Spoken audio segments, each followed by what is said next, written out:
Hi welcome to our channel. ప్రస్తుతం మనతో ఉన్నారు సుప్రీంకోర్టు అడ్వకేట్ హనుమత్ ప్రసాద్ గారు. నమస్తే సార్.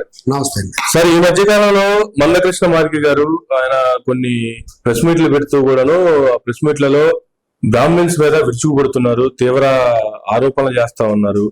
ఏంది అసలు ఈ ఆరోపణలు చేయడానికి గల కారణం ఏంటి? ఎందుకు అటువంటి పరిస్థితి ఇప్పుడే ఈ స్టాండ్ తీసుకోవాల్సిన అవసరం ఎందుకు వచ్చింది అంటే ఏం చెప్తారు అసలు? ఇది ఒక రాజకీయ కుట్రలో భాగం. ఇప్పుడు మందకృష్ణ గారు ఒకవేళ చరిత్ర తెలియక మాట్లాడుతున్నారా, చరిత్ర తెలిసి మాట్లాడుతున్నారా? ఇది అంటే ఇప్పుడు ఆయన రాజకీయాల్లోకి వేగంగా వెళ్ళాలనుకుంటున్నారు. అందులో భాగంగా ఆడించే కుట్రలో కొన్ని ప్రభుత్వాలు ఆడించే కుట్రలో ఆయన పావుగా మారి ఆయన ఇప్పుడిప్పుడే తన నిజస్వరూపాన్ని బయట పెట్టుకుంటున్నారు. కాబట్టి పూర్తి అంకిత భావంతో, పూర్తి అవగాహనతోటి ఆయన విమర్శలు చేస్తే బాగుండేది.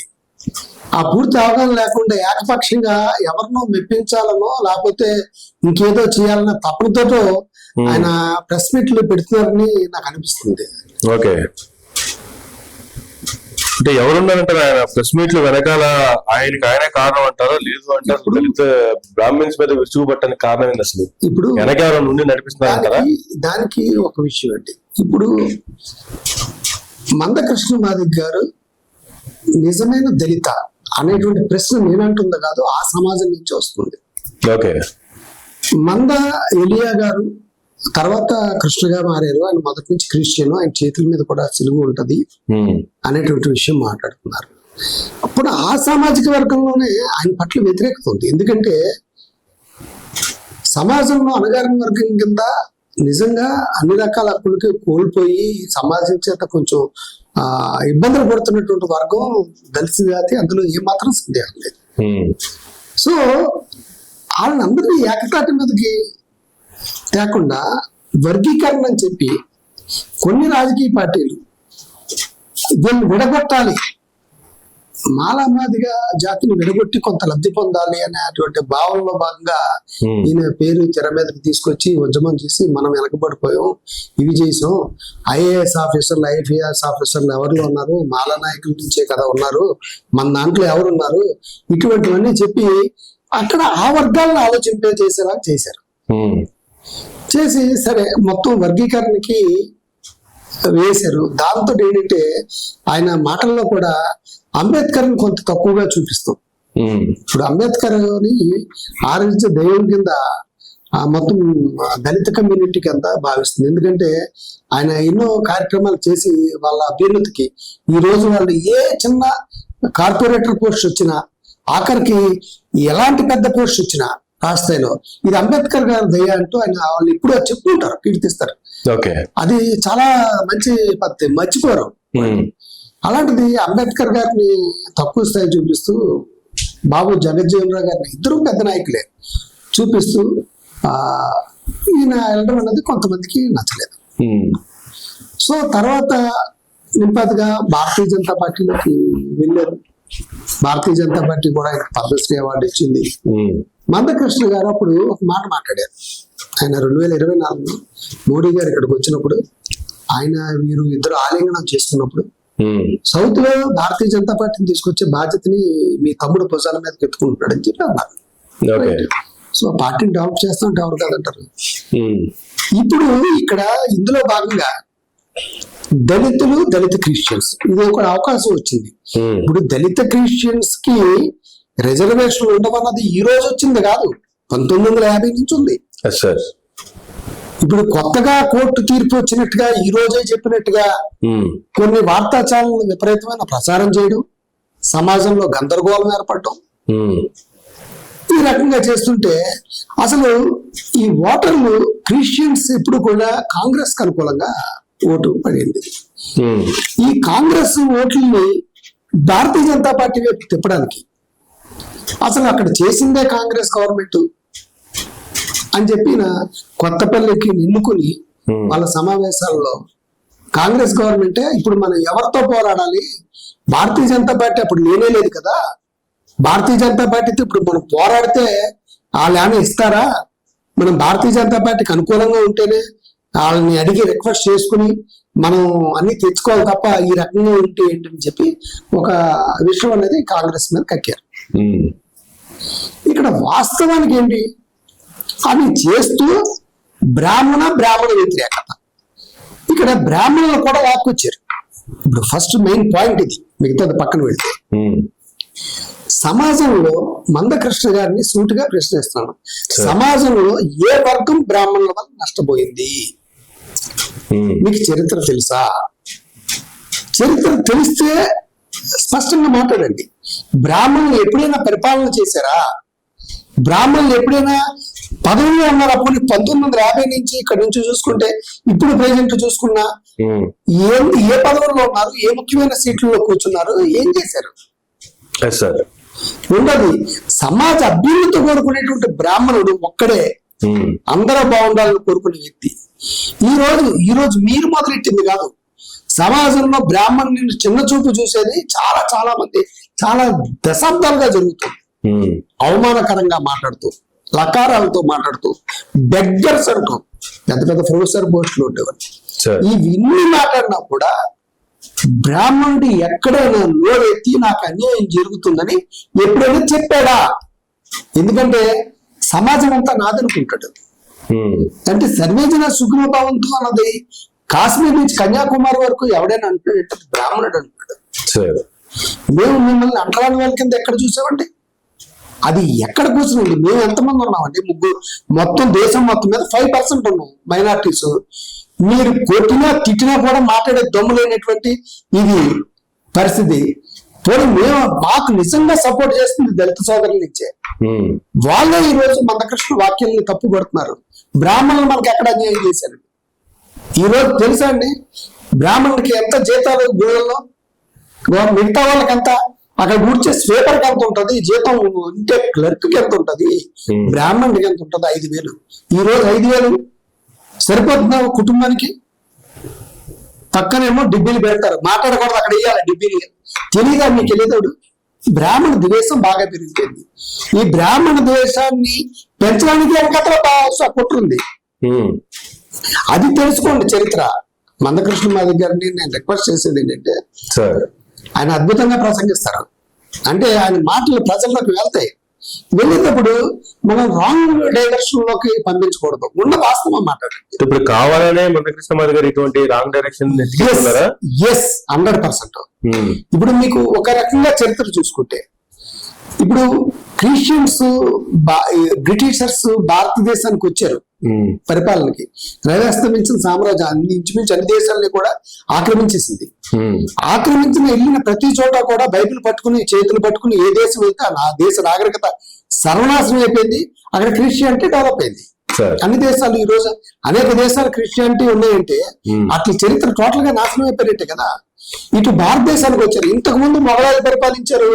వాళ్ళు బ్రాహ్మణులు చిత్రహింసలు పెట్టి కాశీ, మధుర ఇలాంటి ఆలయాలన్నీ ధ్వంసం చేసినా కూడా తను కాపాడుకోవడం కోసం ప్రాణాలు అర్పించినటువంటి జాతి. అంతే తప్ప ఎక్కడ మాకు న్యాయం జరిగిందండి? ఆ ముస్లింల పరిపాలన మాకు న్యాయం జరిగిందా? ఆ తర్వాత బ్రిటిషర్స్ ఇక్కడికి వచ్చాక వాళ్ళు గమనించారు అన్ని దేశాలని మనం మార్చగలుగుతున్నాం, కానీ ఏ దేశానికి వెళ్తే ఆ దేశంలో క్రిస్టియానిటీని పెంపొందించగలుగుతున్నాం. కానీ ఇప్పుడు మనం ఎందుకు మార్చలేకపోతున్నాము క్రిస్టియానిటీని భారతదేశంలో అని తీరా ఆలోచిస్తే, భారతదేశంలో బ్రాహ్మణులు ఉన్నారు, వాళ్ళని మిగతా సమాజం అంతా గౌరవిస్తుంది, వాళ్ళు మంచి చెడులు చెప్తారు. అందువల్ల ఈ బ్రాహ్మణుడు ఉన్నంత వరకు దేవుడు అనే పదం బతికే ఉంటది, మనం వెళ్ళలేము. ఈ బ్రాహ్మణుల్ని మొత్తం అంతా బ్రాహ్మణ వ్యవస్థను నాశనం చేసినట్టయితేనే మనం మిగతా దేశాలలో లాగా ఇక్కడ కూడా మొత్తం క్రిస్టియన్ తోటి నింపగలము అనేటువంటి భావనలోకి బ్రాహ్మణులు అక్కడ వచ్చారు. అసలు మొట్టమొదటిగా క్రిస్టియన్ మతంలోకి మారింది ఎవరిని మార్చారనుకుంటున్నారు? ఫస్ట్ కేరళలో ఎంటర్ అయ్యారు. కేరళలో ఎంటర్ అయ్యాక బ్రాహ్మణులే మొట్టమొదటిసారిగా క్రిస్టియన్ మతం తీసుకున్నారు. తీసుకుని అక్కడ ఏంటంటే గ్రంథాలలో కొంత సంస్కృతి అనేది బ్రాహ్మణులకు వచ్చు కాబట్టి అప్పుడు ఆ గ్రంథాలలో లేనివి వ్యతిరేకంగా మిగతా సమాజానికి వ్యతిరేకంగా ఉన్నట్టుగా కొన్ని చొప్పించి అక్కడ అలా మారిన వాళ్ళు డబ్బులు కమ్ముడైపోయినటువంటి కొంతమంది బ్రాహ్మణులు, నంబూదురులు వాళ్ళ చేత కొన్ని చెప్పించి దాన్ని తీసుకొస్తున్నారు. ఇది ఇది ఇది జరిగిన వాస్తవం. కానీ ఇప్పుడు బ్రాహ్మణుల వల్ల దేశం నాశనం అయిపోయిందని మీరు ఎలాగంటారు? బ్రాహ్మణులు ఏమన్నారా? బ్రాహ్మణుడు అంటే ఏంటి? ఇప్పుడు మీరు ఆదిజాంబవ కులం, ఆదిజాంబవ కులస్తులు మీరు. ఆదిజాంబవుని ఆరాధించేది ఎవరు? మీరు ఆరాధిస్తారో లేదో కానీ ప్రతినిత్యం మేము ఆదిజాంబవ, ఆ సంకల్పంలో ఆదిజాంబవ దాంతో మేము మొదలెడతాము. మీకంటా మాకు ఆయన అగ్రగణ్యుడు. జంబూ ద్వీపే భర్త వర్షే భర్త కండే అని మొదలెడతాం మేము సంకల్పంలో. జంబూ ద్వీపం ఆయన పేరు మీద ఆడపడింది. అంతకంటే మేము ఏం చేస్తామండి? ఇప్పుడు ఫర్ ఎగ్జాంపుల్ వివాహాలు జరిగినప్పుడు అరుంధతి నక్షత్రాన్ని చూపిస్తారు. అరుంధతి ఎవరండి? మాదిగా అరుంధతే కదా. వశిష్ఠుడు ఆయన భార్య కదా. వశిష్ఠుడు బ్రాహ్మణుడు కదా. బ్రాహ్మణుడు భార్య కదా. మేము మిమ్మల్ని ఎందుకు చేస్తామో? మిగతా మా కులాల్లో స్త్రీలను కానీ అక్కడ చూపిస్తావా? అంతమంది ఉన్నా అరుంధతినే కదా చూపిస్తాము బయటకు తీసుకొచ్చి.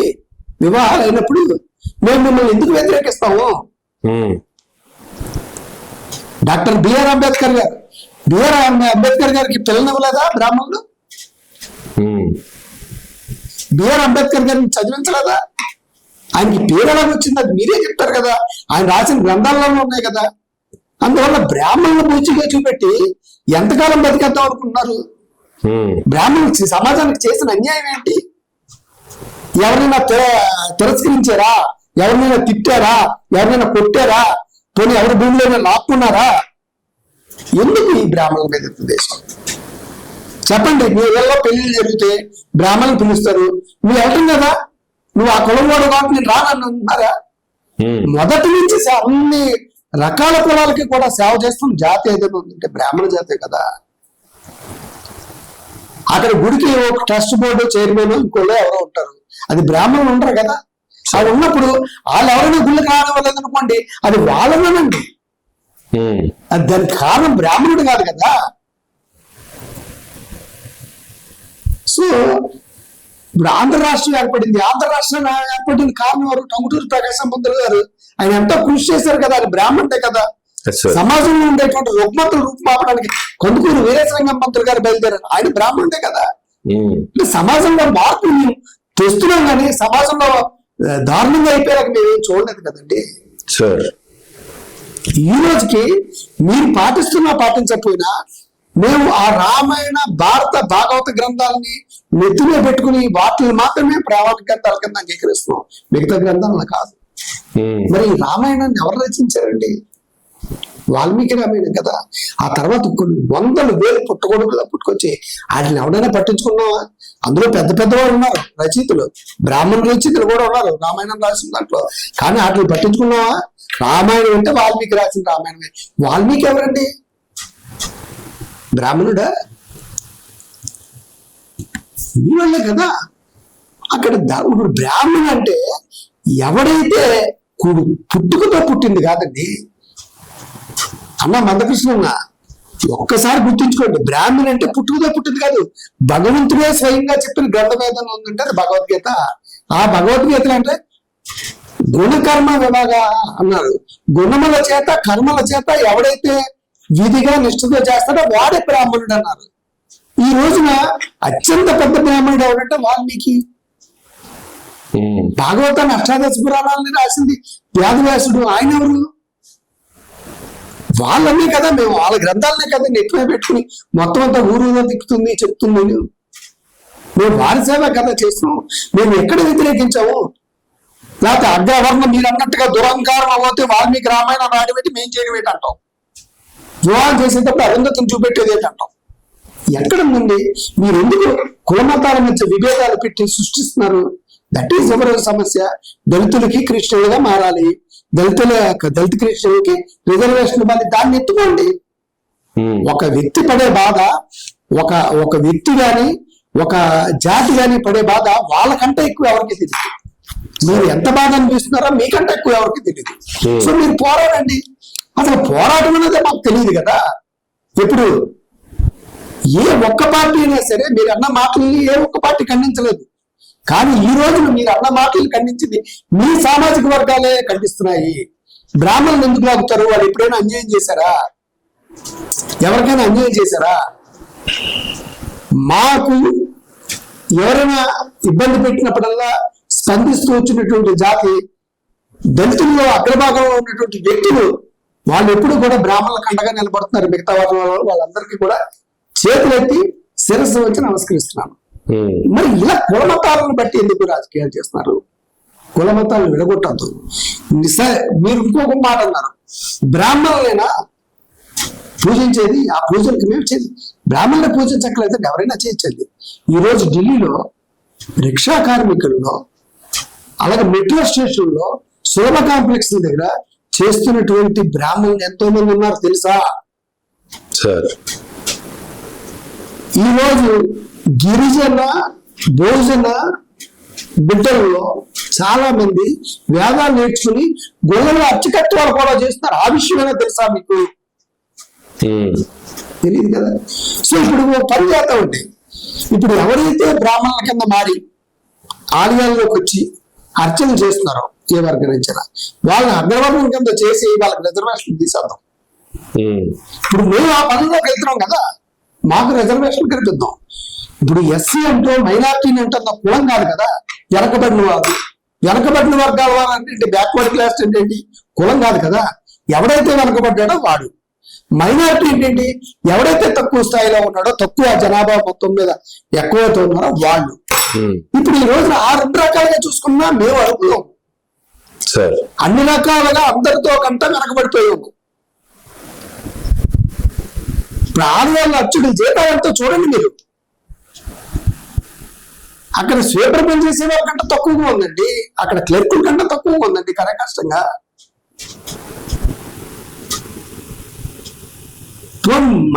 మైనార్టీలకి ఎలా పరిగణించాలంటే మొత్తం మీద దేశం మొత్తం మీద 5% జనాభా ఉంటుంది, అందులో కూడా నార్త్ లో ఎక్కువ ఉంది. ఇక్కడికి వచ్చేదానికి 1.5% 1% ఉంటుంది. ఈ 1% మంది మేము ఎలా ప్రభావితం చేయగలము, ఏ రకంగా చేస్తాము? ఇప్పుడు మమ్మల్ని మీద దాడి జరుగుతుంది. మేము రిక్వెస్ట్ చేసేది ఏంటంటే మమ్మల్ని మనుషుల కింద పరిగణించండి. మేము సమాజానికి మిత్రులం తప్ప శత్రువులు ఎట్టి పరిస్థితులు కాదు. అందరూ క్షేమంగా ఉండాలనుకుంటాము. ఎందుకు ఈ రోజు వరకు పోరాడలేదంటే అందరూ మన వాళ్ళే, అందరూ కావాలి. అంటే ఒక మనిషి పుట్టిన దగ్గర నుంచి చనిపోయేంత వరకు బ్రాహ్మణుడితో సంబంధం ఉంటుందండి.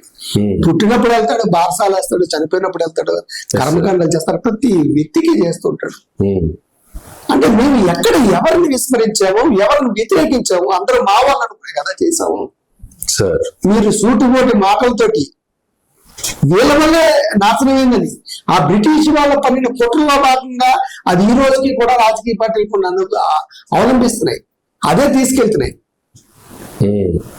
ఎవడో ఒకడో ఇద్దరు ఉండొచ్చు, వాళ్ళు ముందే శబ్దం తీసుకెళ్ళి ఎవడన్నా తప్పు చెబితే అంటరాని వాడని ఎవడైతే అన్నాడో అన్ని ఉరేసేద్దాం. ఇప్పుడు ఈ రోజున నిజంగా వెలుగాటకు గురవుతుంది మేము నిజమైన అంటరాని వాళ్ళం. ఈ రోజు దాడులకు గురవుతుంది మేము, దాడులు చేసినా ప్రతిఘటించలేనటువంటి పరిస్థితి మాది. ఇప్పుడు తెలంగాణ ఉంది, తెలంగాణలో మందా సామ్యాల్ గారు ఉన్నారు. మొన్న పిసిసి ఆ కార్యక్రమంలో భాగంగా వాళ్ళు అర్చకులను పిలిచారు. ఎక్కడైనా ఎవరింట్లోనా గృహప్రవేశం జరిగినా ఇంకోటి జరిగినా వాళ్ళు పిలుస్తారు. పిలిచి వాళ్ళు ఆశీర్వాదం ఇస్తే ఆయన నిండు సభలో నిండు వేదిక మీద ఈ పంతులు ఉన్నారు, వీళ్ళు తీర్చున్నారో తెలీదు, పొగుడుతున్నారో తెలియదు అని చెప్పారు. అంటే వేదాన్ని అవమానించారు, బ్రాహ్మణులు అవమానించారు. మేము ఏమన్నా మాట్లాడావా? అక్కడ ఏమన్నా దాన్ని ఏమన్నా ప్రతిఘటించావా? మీరు ఇంకో కులాన్ని అంటే ఖచ్చితంగా ప్రతిఘటిస్తారా? మేమేమన్నా ప్రతిఘటించాం? ఏ ఒక్క రాజకీయ పార్టీ అయినా దాన్ని ఖండించిందా? ఈ రోజు నేను అడుగుతున్నాను, రాజకీయాల్లో బ్రాహ్మణుల పాత్ర ఎంత? 1 6 ఆ 1 6 కూడా మాట్లాడలేదు. ఎందుకే సామ్యుల్ గారు నువ్వు అడగ మాట్లాడుతూ వాళ్ళని మనం పిలిస్తే వచ్చారు కదా, వాళ్ళంతా నేను రాలేదు కదా మాట్లాడలేదు. ఏ రాజకీయ బీజేపీ మాట్లాడలేదు, కాంగ్రెస్ మాట్లాడలేదు, తెలుగుదేశం మాట్లాడలేదు, జనసేన మాట్లాడలేదు. ఎవరు ఖండించింది? ఎవరు సోదరులు ఖండించారు, ప్రజలు ఖండించారు. సో ఈ రోజున మాకు కావాల్సింది ఏంటంటే రక్షణ కావాలి. రక్షణ హక్కు చట్టం కావాలి మాకు. మేము అడుగుతుంది ఎవరి హక్కుల కోసం ఎవరైతే ఎలాగ పోరాడుతున్నారో అలాగే ఈ రోజు మేము కూడా మా హక్కుల కోసం పోరాడవలసిన అవసరం అవుతుంది. అడగందా అమ్మకైనా తెలియదు, అక్కడికి ఆకలి ఉందో లేదు. ఇప్పుడు ఈ రోజున బ్రాహ్మణ సమాజం ఇతర వర్గాల సహకారంతో మేల్కోవాల్సిన ఆవశ్యకత ఉంది. ఈ రోజు మాకు రక్షణ చట్టం కావాలి, బ్రాహ్మణ అట్రాసిటీ యాక్ట్ కావాలి. బ్రాహ్మణులు తింటే ఎవరు తిట్టినా వాంగే. ఈరోజు అత్యధికంగా నిరాశ్రయానికి గురవుతుంది బ్రాహ్మణులు. తిడితే కఠినమైనటువంటి శిక్షలు పడే విధంగా చట్టం ఒకటి రావాలి అని నేను మనస్ఫూర్తిగా ఈ రోజు అత్యవసరం. ఈ రోజు రాజ్యాంగం గురించి మాట్లాడుతున్నారు, సమానత్వం అని. మంద కృష్ణమాది గారు గారి మాకు వివక్ష చూపిస్తారని. అసలు నిజమైన వివక్ష గురవుతుంది బ్రాహ్మణుడు అండి ఈ రోజున. ఈ రోజున మీరు అందరూ రాజ్యాంగం గురించి మాట్లాడతారు, మీకు ఎంతవరకు తెలుసో తెలియదు కానీ రాజ్యాంగం గురించి నేను చెప్తాను. ఆర్టికల్ 14 ఏమంటుంది? సమానత్వ హక్కు ఉంది, అందరూ సమానమైన చట్టం ముందు ఉంది. ఎక్కడ సమానం ఉంది? ఈ రోజు బ్రాహ్మణుల పట్ల ఎందుకు వివక్ష? అందరూ తిట్టేవాళ్ళే, వివక్ష గురవుతుంది లేవు. ఆర్టికల్ 15 ఏం చెప్తుంది? డిస్క్రిమినేషన్ అగైనెస్ట్ బ్రాహ్మణ్ అని చెప్తుంది, డిస్క్రిమినేషన్ అగైనెస్ట్ క్యాస్ట్ అని చెప్తుంది. డిస్క్రిమినేషన్ క్యాస్ట్ కి వ్యతిరేకంగా కానీ, రేస్కి కానీ, జాతికి కానీ, కులానికి కానీ, ప్రాంతానికి కానీ వ్యతిరేకంగా ఇది జరగకూడదు అంటుంది. కానీ రోజు డిస్క్రిమినేషన్ గురవడం కదా. సమానత్వం ఎక్కడ ఉందండి? 134 నుంచి 130 ఆర్టికల్ 130 నుంచి 142 వరకు కూడా దాదాపు 12 సెక్షన్లు, 12 ఆర్టికల్స్. ఆ వర్గానికి ఎంత, ఈ వర్గానికి ఎంత, ఆ వర్గానికి ఎంత అని రకరకాల ప్రావిజన్ లో స్పెషల్ ప్రావిజన్స్ ఏర్పాటు చేసే కదా. ఒక పక్క రాజ్యాంగం ఏమో సమానత్వం ఉంటుంది, అదే రాజ్యాంగం ఇంకో పక్క వాళ్ళని మెరుగుదలలోకి తీసుకురావడానికి రకరకాల ప్రావిజన్స్ ఉంటుంది. మంచిదే, ఉండాలి. ఇప్పుడు మేము కూడా చట్టాన్ని సవరించమన్నాం కదా, రాజ్యాంగాన్ని సవరించాలి కదా. ఈ రోజు మైనార్టీల పరిస్థితిలో ఉన్నాం, ఏ దిక్కు దిమానం లేకుండా ఉన్నాం. ఎవడో చేంజ్ చేస్తాడో తెలియదు. వరంగల్లో పొద్దున గుళ్ళో లేచి సుప్రభాతం పెట్టుకున్నందుకు, గుళ్ళో పొద్దున్న సుప్రభాతం పెడతారు, సుప్రభాతం పెట్టినందుకు ఒక అర్చకుడి మీద కొట్టి చంపేశారు. దాని గురించి పెద్దగా పార్టీలు స్పందించవు. ఉద్యమం జరగదు, మాకు రక్షణ ఏది? రాజ్యాంగాన్ని ఖచ్చితంగా ఇప్పుడు 130 సవరణ ఇప్పుడు ఓకే అయింది, 131 సార్లు సవరించారు. ఈసారి మా గురించి సవరించాలి రాజ్యాంగాన్ని. మమ్మల్ని మైనార్టీల కింద గుర్తించాలా? అత్యంత తక్కువ స్థాయిలో ఉన్నాం. సౌత్ ఇండియాలో అయితే మరీ 1% 1.5% ఉంటది. మన చూడండి తెలంగాణ వాళ్ళు సెన్సస్ రిలీజ్ చేశారు, అందులో చూడండి అది చేసింది. మాకు రాజ్యాంగపరమైన రక్షణ ఏది? నేను ఇక్కడ తెలంగాణలో ముఖ్యమంత్రి రేవంత్ రెడ్డి గారిని, అటు ఆంధ్రప్రదేశ్ లో చంద్రబాబు నాయుడు గారిని కూడా నేను అడుగుతున్నాను, మాకు రక్షణ ఏది? ఇటు ప్రతిపక్ష నాయకులను కూడా అడుగుతున్నాను, మాకు రక్షణ ఎలాంటి చర్యలు తీసుకున్నారు? ఆర్థికంగా మా ప్రగతి ఏంటి? ఆర్థికంగా, రాజకీయంగా, సామాజికంగా అన్ని రకాలుగా అణగారిన వర్గం ఏదైనా ఉందంటే ఈ రోజున ఒక బ్రాహ్మణ జాతి మాత్రమే. మాకు ప్రత్యేక హక్కులు కావాలి, రక్షణలు కావాలి సమాజం నుంచి. మాకు ఈ రోజు వరకు మా మీద ఏది జరిగినా కూడా సమాజం పట్ల స్పందిస్తూ మమ్మల్ని అభిమానిస్తూ ఆదరిస్తుంది మిగతా వర్గీయులే. ఈ రోజు మందకృష్ణ గారు అన్న మాటల మీద వీడియోలు కానీ చూసుకుంటే ఆ మొత్తం యావత్ దళితులతో కూడా అతని వాక్యాలను ఖండించారు. వాళ్ళు ఏం చేశారండి? హక్కులు చేర్చుకుని మేధావులు ఉన్నారు. వాస్తవాన్ని ప్రజలకు తెలియజేయండి. మేము ఎవరికి వ్యతిరేకం కాదనే విషయం అందరికీ తెలుసు. కానీ కొంతమంది రాజకీయ ప్రలోభాల కోసం, రాజకీయ కుట్రలో భాగంగా బ్రాహ్మణుల్ని వ్యతిరేకంగా ఎంత బ్రాహ్మణులు చేసినట్టుగా, ఆ పుస్తకాలన్నీ బ్రాహ్మణులు రాసినట్టుగా. మీరు భగవద్గీతను ఎందుకు చూపించరు? భగవద్గీత కృష్ణుడు ఎవరు, రాముడు ఎవరు? అందరి దేవుళ్ళు మీ వాళ్ళే కదా మేము ఆరాధించేది. మాకంటూ ఎవరు లేరే. మీరు సేవ చేస్తుంది మీ దేవుళ్ళకి. ఏ రోజునైనా మేము అన్నామా ముక్క? ఈ రోజున మేమేదో మేము అణగారిన వర్గాల కింద అక్కడ దొక్కేసాం, ఇక్కడ 1, 2 వచ్చి తిరుమలలు జరగచ్చు. చెప్పండి, ఎంతమంది బ్రాహ్మణులు ఎంతమందిని అణగదొక్కేశారు చెప్పండి. ఎక్కడైనా లిస్టులు ఉన్నాయా? ఎంతమంది మీద బ్రాహ్మణుల మీద అట్రాసిటీ కేసులు ఉన్నాయి చెప్పండి. పోనీ ఆ సెన్సస్ తీసుకుని తెలుస్తుంది కదా. ఇప్పుడేమైనా గొడవలకి వెళ్ళావా? మా భూములు ఏమన్నా లాక్కున్నారు తప్ప ఆలయ భూములు అన్ని లాక్కుంటేనే నోరెత్తలేనటువంటి మేము ఆలయ భూముల్ని దొరికినట్టుగా లాగేసుకుంటేనే నోరెత్తలేని ఆలయ భూములకి అర్చకుడు దాన్ని పెట్టారు. అతను కొంచెం ఇదిగా ఉంటాడని యాక్చువల్గా పాత్ర తీసేసి లాగేసుకుని అక్కడే ఫైట్ చేయలేదు. మేము సమాజాన్ని మేము ప్రభావితం ఎలాగ చేస్తామండి? సౌత్ ఇండియాలో 1% ఉంటుంది, మొత్తం అక్కడ 3% ఉండొచ్చు. నార్త్ ఇండియాలో లాస్ట్ దాని ప్రకారం చెప్పినాడు, ఇంకా తగ్గిపోవచ్చు. ఎంతమంది బ్రాహ్మణుల అమ్మాయిలు దళితులను మ్యారేజ్ చేసుకోలేదు, ఇతర కులాలను పెళ్లి చేసుకోలేదు, రోజు వస్తూనే ఉన్నాయి కదా. మరి అయినా మీరు ఈ రకంగా విమర్శిస్తున్నారంటే సమాజంలో ఒక అల్లకొల్లను సృష్టించడం, సమాజంలో మతపరమైన వైరుధ్యాలు తీసుకురావడం, ఇది మీ స్థాయికి పద్మశ్రీ మీరు పెంచుకున్నారా గౌరవ మందకృష్ణ గారు, మీ స్థాయికి తగ్గదని. మా వల్ల ఏదైనా అన్యాయం జరిగితే డైరెక్ట్ గా మీకు తెలిస్తే అది చూపెట్టండి. ఉదాహరణ ఎక్కడో మనువాదం అని, ఆ మనువాదం రాసింది బ్రాహ్మణ అనుకున్నారు, బ్రాహ్మణులు అంటారు, వాళ్ళు అలా రాశారండి. మేము దాన్ని ప్రాతిపదికగా తీసుకో, రామాయణం ప్రాతిపదికగా తీసుకుంటాం. రామాయణం రాసింది ఎవరు? ఇవి గమనించి వాస్తవాలను ప్రజల్లోకి తీసుకెళ్ళి పోరాడండి.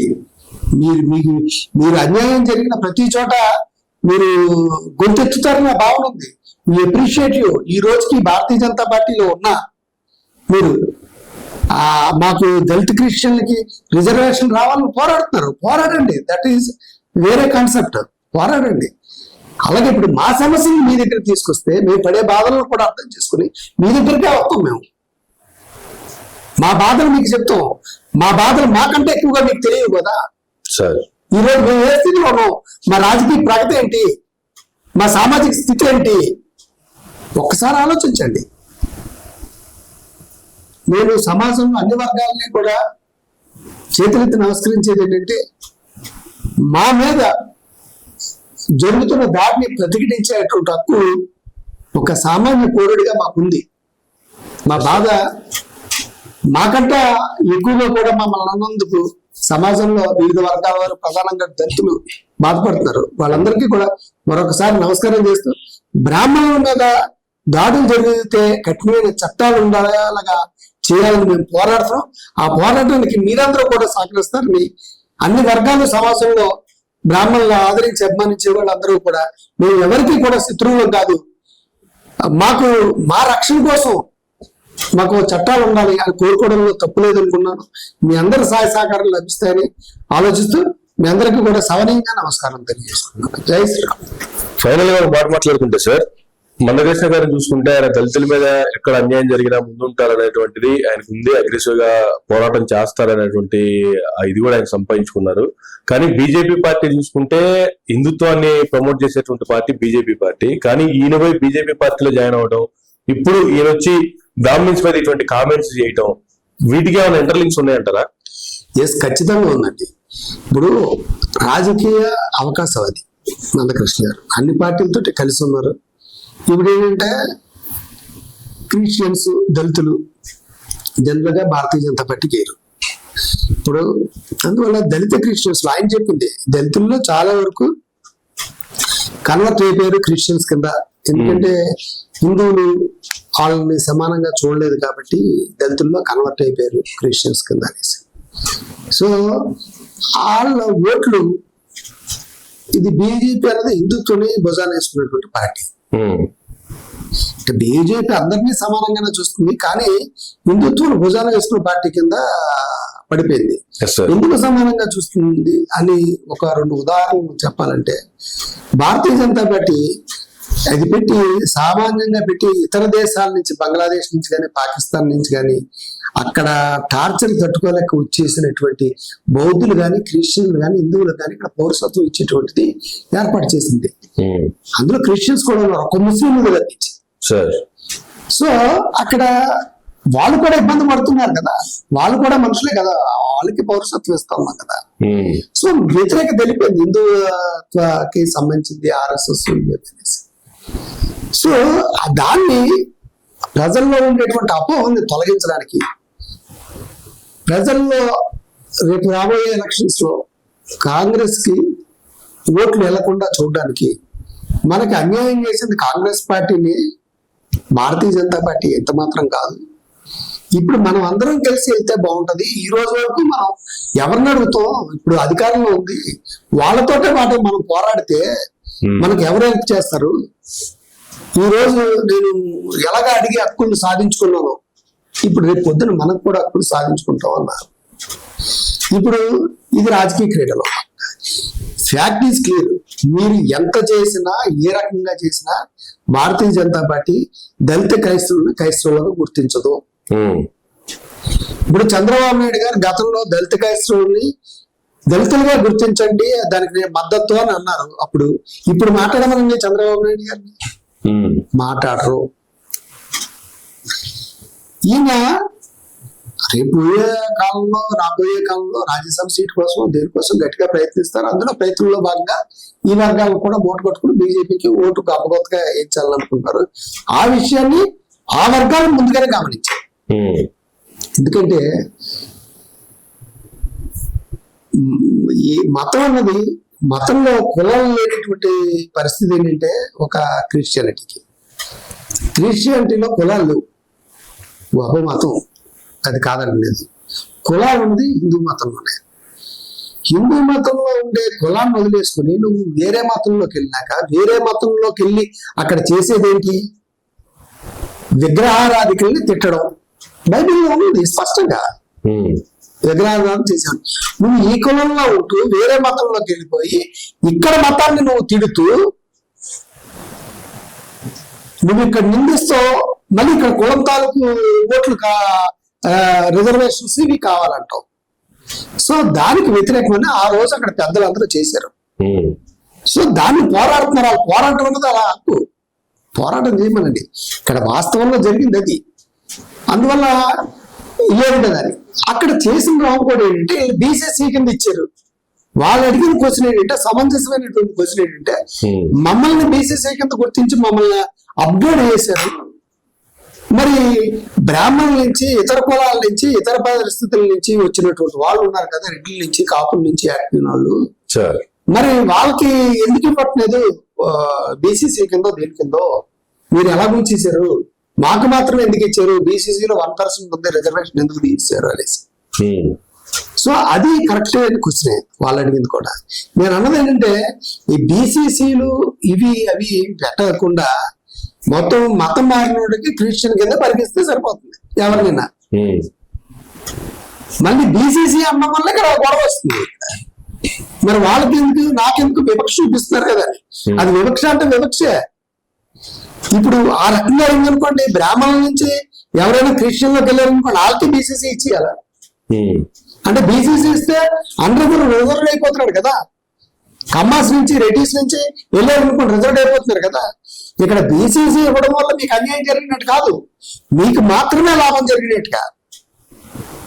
వాళ్ళు మారినా కూడా వాళ్ళకి ఏం రిజర్వేషన్ లేదు. మీరు మారడం వల్ల ఎస్సీ హోదాను కోల్పోతున్నారు తప్ప మీకు రిజర్వేషన్ బీసీసీకి 1% ఉంది. కానీ అట్ ద సేమ్ టైం ఏం చెప్పారంటే, మీరు మళ్ళీ తిరిగి ఎప్పుడైనా మీ మతంలోకి వచ్చేయచ్చు, హిందూ మతంలో కులాలు ఉన్నాయి, అప్పుడు మిమ్మల్ని ఎస్సీల కింద పరిగణిస్తారు అంటారు. ఇది ఫ్యాక్ట్ అయినా దీన్ని ఇంతంతే ఓటేదనగా సిరిగి చిన్న సేటని పెద్దగా చేసి చూపించి ఓట్లు దండుకోవాలనే దాంతో ఏ విషయం జరిగినా దాన్ని రాజకీయం చేయడం, రంగు పొలవడం అన్నది మన నేతలకు అలవాటు అయిపోయింది. దాని ద్వారా లబ్ధి పొందడం. ఇదే సమాజంలో అందరూ కలిసి ఉండకూడదు. కలిసి ఉంటే చాలా ఘోరాలు జరిగిపోతాయి. సమాజం విభజించు, పాలించు. ఏదైతే బ్రిటిషర్స్ రూల్ ఉందో ఆ బ్రిటిషర్స్ రూల్ ని ఖచ్చితంగా అమలు చేస్తారు. బ్రిటిష్ వాళ్ళు వదిలిపోయినా కూడా వాళ్ళ సిద్ధాంతాన్ని బట్టి ఈ రోజుకి వదలలేదు. ఇది ఫ్యాక్ట్. అందువల్ల కలిసి ఉంటే కలత సుఖం.